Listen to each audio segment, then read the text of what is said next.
সরকারি চাকরিতে কোটা ব্যবস্থা সংস্কারের দাবিতে আন্দোলনকারী শিক্ষার্থীদের অপমান করা হয়েছে দাবি করে এর প্রতিবাদে দেশের বিভিন্ন বিশ্ববিদ্যালয়ে বিক্ষোভ করছেন শিক্ষার্থীরা।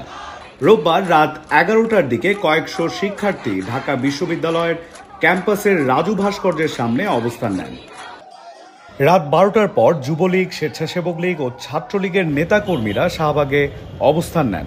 এ সময় শাহবাগ ইন্টারসেকশনের একটি অংশে ছিল বিপুল সংখ্যক পুলিশ। অন্যদিকে চট্টগ্রাম বিশ্ববিদ্যালয়ে কোটা বিরোধী আন্দোলনকারী শিক্ষার্থীদের উপর ছাত্রলীগের হামলার ঘটনা ঘটেছে। এতে 2 জন আহত হয়েছেন।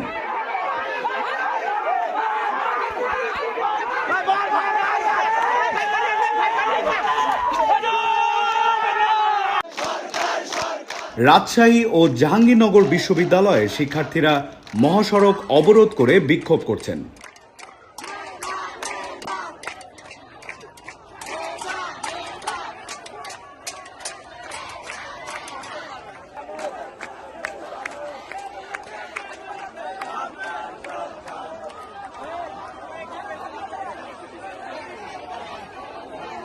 প্রতিবাদ মিছিলে চাইলাম অধিকার, হয়ে গেলাম রাজাকার বলে স্লোগান দিচ্ছেন শিক্ষার্থীরা। এর আগে চীন সফরের সংবাদ সম্মেলনে প্রধানমন্ত্রী শেখ হাসিনা বলেন, যতক্ষণ তারা শান্তিপূর্ণভাবে করে যাচ্ছে কেউ কিছু বলছে না, কিন্তু এর বাইরে যখন কিছু করবে, পুলিশের গায়ে হাত দেওয়া বা পুলিশের গাড়ি ভাঙা বা এভাবে আক্রমণ, এগুলি যদি করতে যায় তাহলে তখন তো আইন তার আপন গতিতে চলবে। এখানে আমাদের কোনো কিছু করার নেই।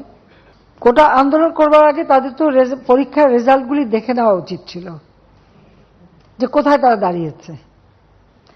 আর দ্বিতীয় কথা হচ্ছে, মুক্তিযুদ্ধের বিরুদ্ধে এত ক্ষোভ কেন? মুক্তিযোদ্ধাদের নাতিপুতিরাও পাবে না, তাহলে কি রাজাকারের নাতিপুতিরা পাবে? সেটা আমার প্রশ্ন, দেশবাসীর কাছে প্রশ্ন। রাত 11টায় ঢাকা বিশ্ববিদ্যালয়ের রোকেয়া হলের প্রায় 100 শিক্ষার্থী হলের গেট ভেঙে মিছিল নিয়ে বের হয়ে রাজু ভাস্কর্যের সামনে যান। সেখান থেকে শামসুন নাহার ও সুফিয়া হল থেকেও শিক্ষার্থীরা মিছিল নিয়ে অবস্থান নেন। বৈষম্য বিরোধী ছাত্র আন্দোলনের সমন্বয়ক নাহিদ ইসলাম বলেন, তারা কোনো আন্দোলনের ডাক দেননি, শিক্ষার্থীরা স্বেচ্ছায় হল থেকে বেরিয়ে এসেছে।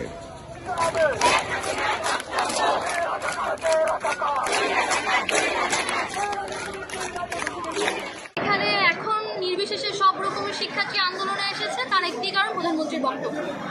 আর 24 ঘন্টার আলটিমেটাম দেওয়ার পরেও এই আন্দোলনে আসার কারণ তো আমি বললামই, প্রধানমন্ত্রীর বক্তব্য। এবং আসলে সবাই অনেক ক্ষিপ্ত, সবাই অনেক আহত, যে কারণে তারা কোনোরকম পূর্ব পরিকল্পনা ছাড়াই একত্রিত হয়ে চলে এসেছে এখানে। পরবর্তী কি বা কতক্ষণে আন্দোলন চলবে এটার কোনো পূর্ব পরিকল্পনা ছিল না। চলতে থাকবে যতক্ষণ না পর্যন্ত আমরা পরবর্তী কোনো নির্দেশনা পাচ্ছি সমন্বয়কদের কাছ থেকে বা রাষ্ট্র থেকে আমাদেরকে কিছু বলা হচ্ছে এই উস্কানিমূলক বক্তব্যের জন্য। দেখেন, 2% মানুষের জন্য রাষ্ট্রের সর্বোচ্চ ক্ষমতাশীল ব্যক্তি উনি যদি বলে ফেলে যে যারা কোটার বিরোধিতা করছে তারা হচ্ছে রাজাকার, তাহলে সেই অনুযায়ী লজিক্যালি কি দাঁড়ায়? 2% মানুষ হচ্ছে মুক্তিযোদ্ধা আর আমরা 98% মানুষ হচ্ছি রাজাকার। এটা কি বলতে পারেন? আপনি এতটা বায়াসড কিভাবে হন? 98% মানুষের ভোটে আপনি আজকে এইখানে এসেছেন আর আপনি আমাদের সবাইকে রাজাকার বানিয়ে দিলেন। এটা আমরা মেনে নেব না, আমরা কখনোই মেনে নেব না।